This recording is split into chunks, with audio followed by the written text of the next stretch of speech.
Goeiedag broers en susters, baie welkom by vandag se erediens. Ek herinner ons het vandag net 'n digitale diens en ek is nog baie lekker op verlof. Voordat ons vir die Here en lewendmaker vra om ons te kom vernuwe, kom ons raak net vir 'n oomblik stil. Kom ons haal diep asem. Kom ons raak bewus van die gevoelens waarmee ons na die Bybel toe kom vandag. En kom ons asem hulle uit. Kom ons bid saam. Ons Here, ons bid vandag dat U ons sal kom vernuwe en dat U ons sal kom hervorm om meer in die beeld van Jesus te wees. Ons bid dat dit wat ons nou gaan lees, deel sal wees van daardie lewenslange proses. En dat ons nie onaangeraak sal bly deur ons skriflesing vandag nie. Amen. Ek lees vandag vir ons Romeine 7 en ek lees vers 15 tot 25. Dis alles op bladsy 182 van die Nuwe Testament. Ek verstaan nie my eie optrede nie. Wat ek wil, doen ek nie. Maar juis wat ek haat, dit doen ek. En as ek dit doen wat ek nie wil nie, gee ek toe dat die wet goed is. Nou is dit egter nie meer ek wat dit doen nie, maar eerder die sonde wat in my woon. Ek weet immers dat die goeie nie in my woon nie, dit wil sê nie in my sondige aard nie. Die wil bestaan wel by my, maar die doen van die goeie nie. Die goeie wat ek wil doen, doen ek nie, maar die kwaad wat ek nie wil nie, dit doen ek. Maar as ek doen wat ek nie wil nie, is dit nie meer ek wat dit doen nie, maar eerder die sonde wat in my woon. Dus vind ek hierdie wet. Wanneer ek die goeie wil doen, is die kwaad by my aanwesig. In my diepste wese verbly ek my oor die wet van God. Maar ek sien 'n ander wet, wat in my ledemate oorlog voer, teen die wet van my verstand, en my krygsgevange neem, deur die wet van die sonde, wat in my ledemate is. Ellendige mens wat ek is. Wie sal my tog red uit die doodsbestaan? Aan God die dank, deur Jesus Christus, ons Here. So dien ek self dan met my verstand die wet van God, maar met my sondige aard die wet van die sonde. Ons lees net tot sover, mag die Here elkeen seën wat die woord hoor en ook daaraan gehoor gee. As ons The Devil Made Me Do It op Google intik, kry ons 'n skakel na 'n 2021 fliek. Die fliek is 'n thriller en dis deel van 'n reeks. Maar daar was 'n tyd dat, as jy daardie frase intik, jy by Hansie Cronje sou uitkom. Hansie Cronje was een van Suid-Afrika se mees gewilde crickethelde. Hy was ook betrokke by wedstryd knoeiery, wat sy beeld heelwat skade aangerig het. Hy was verder gekritiseer vir sy verduideliking van die skandaal. Hy het gesê dis die duiwel se skuld dat hy skelm opgetree het. Die duiwel het hom dit laat doen. Wat maak van ons goeie mense of bose mense? Met die eerste oogopslag lyk Paulus of hy dieselfde verdediging gebruik as Hansie Cronje. Ons moet vir Paulus daarom erkenning gee daarvoor dat hy nie die sonde op iemand anders blameer nie. Hy sê nie dis die duiwel se skuld nie, maar dis my sondige aard se skuld. So, hy neem verantwoordelikheid vir sy optrede tot 'n mate. En tog stel hy hierdie probleem uit. Paulus, wie is nou regtig in beheer van jou? Jou sondige aard of jou heilige aard? Paulus, wie is die regte jy? Daar's 'n ou bekende storie wat geskryf word en dit is toegeskryf aan die Cherokee mense van Noord-Amerika. Die oupa vertel vir die seentjie van 2 wolwe wat binne in almal beklei. Daar's 'n goeie wolf aan die een kant en 'n bose wolf aan die ander kant en dan vra die seentjie, maar hoe weet ek, oupa, watter wolf gaan wen? En dan antwoord die oupa, dis die wolf wat jy voor kos gee. Maar daardie vergelyking misluk hierso, want Paulus besluit self watter wolf die kos kry. Hy's nie 'n marionet wat rondgepluk word deur 'n ander persoon se touwtjies nie. As hy self besluit watter wolf die kos ontvang, dan hoef daar mos glad nie 'n tweestryd in homself te wees nie. So ons kan nie net sê, maar die wolf wat wen, is die wolf watter een jy kos gee nie, want ons gee self die kos. As ons aspirs wil wees, dis wat ek van hou om te wees, dan is ons net weer terug by, maar dis ek se skuld, nie myne nie. Eerder as wat Paulus sê, dis die duiwel, sê hy dis sy sondige aard.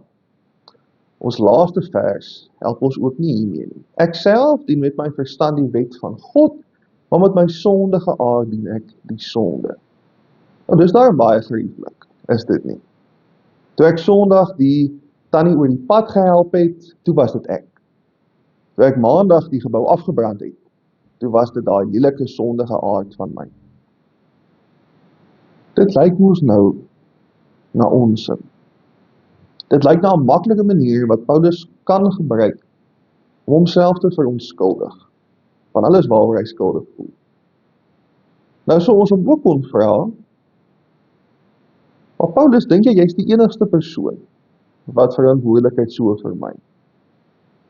Het ons nog nooit gehoor die volgende nie. Dis nie my skuld nie, hulle het daarvoor gevra. Hulle het dit begin, hulle het dit eerste gedoen.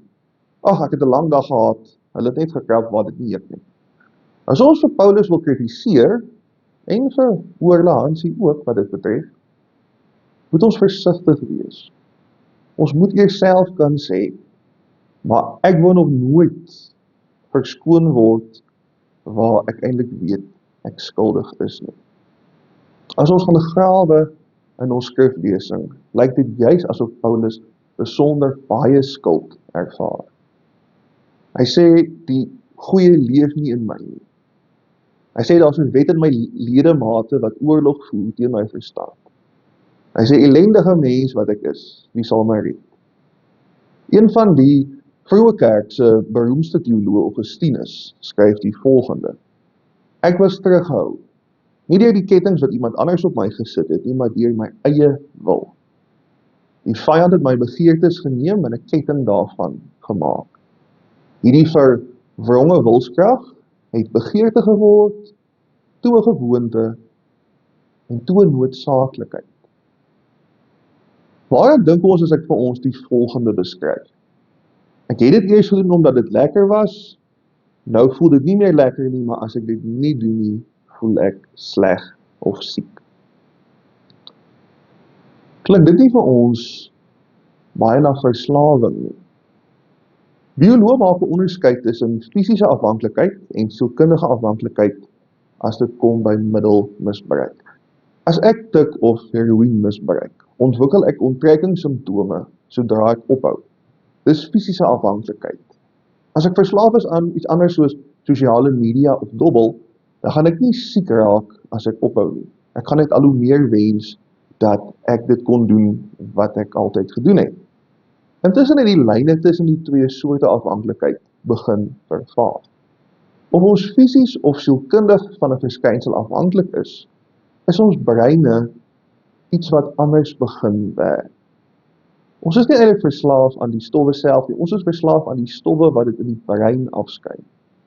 Enige iemand wat onsself op pad geloop het met enige soort verslawing, weet hoe magtig dit kan wees. En dis omdat die brein nie meer op dieselfde manier werk nie. Dis baie moeilik om 'n langtermynpad met iemand te loop wat sukkel met middelafhanklikheid, want die brein wat hulle nou het, werk anders as die brein wat hulle gehad het voor hulle begin het met hulle verslawing. Hulle dink en hulle doen nie meer waar hulle nog altyd gewoond was nie. En dit werk nou anders. En dit wil blyk dat Paulus erken, hy het 'n verslawing aan sonde. Eerder as wat die ware hy, die soet Paulus is die regte hy dalk die bose Paulus. Hy wil die goeie weergawe van homself wees, maar hy bevind homself as iemand anders. Nou Paulus was 'n kind van sy tyd en hierdie gedagtegang stem ooreen met die denke van Plato. Die Griekse filosoof Plato het geglo daar is 'n ideale wêreld van forme en dan is daar die materiële wêreld. Alles wat ons kan sien, alles wat ons kan vat, is 'n afdruk of 'n skaduwee van dit wat volmaak is. Paulus gee die gedagte 'n Christelike inhoud, waarmee ons dalk kan identifiseer. Ons wil graag die ideale disipel wees. Ons wil graag die beste volgeling van Jesus wees wat ons kan.